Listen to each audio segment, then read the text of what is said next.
J'ai aussi un combat en fait, c'est de vraiment refaire vivre cet art dans sa pluralité.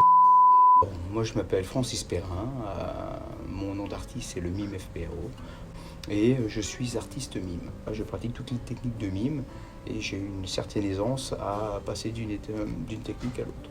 Je donne des cours, je fais des telebuilding en entreprise sur de la communication non verbale et je déambule un peu partout en France et à l'étranger. Moi je suis vraiment le seul qui vraiment veut pratiquer partout et n'importe où, que ce soit dans les campagnes, que dans les grandes villes, que ce soit dans la rue, que ce soit dans un théâtre. Alors un parcours un peu atypique, c'est surtout beaucoup de temps de recherche pour savoir qu'est-ce que je faisais.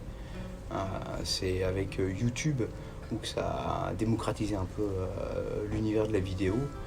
Et moi ça m'a bien aidé pour mettre des mots sur les gestes que je faisais. J'ai été me confronter à l'école qu'il y avait à l'époque à Belleville. Et en fait, ils m'ont donné un numéro de téléphone et c'était mon premier casting que j'ai passé avec José Garcia. Et puis depuis ce jour-là, voilà, je fais des castings, je fais de la pub, voilà, je fais du théâtre de rue. On va dire qu'il y a 4-5 grands courants de mime. Vous avez le mime statue, qui est quelqu'un qui ne bouge pas pendant des heures.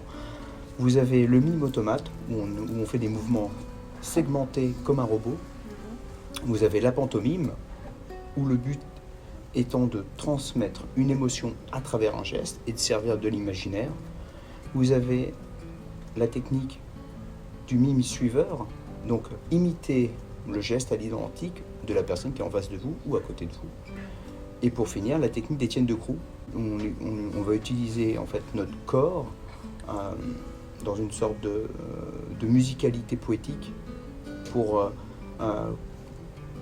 faire une espèce de communion entre l'esprit et le corps. Alors, ça dépend du type de maquillage et le type de costume employé, mais en moyenne entre 20 à 25 minutes pour le maquillage. Le mime, c'est un savoir-être et un savoir-faire.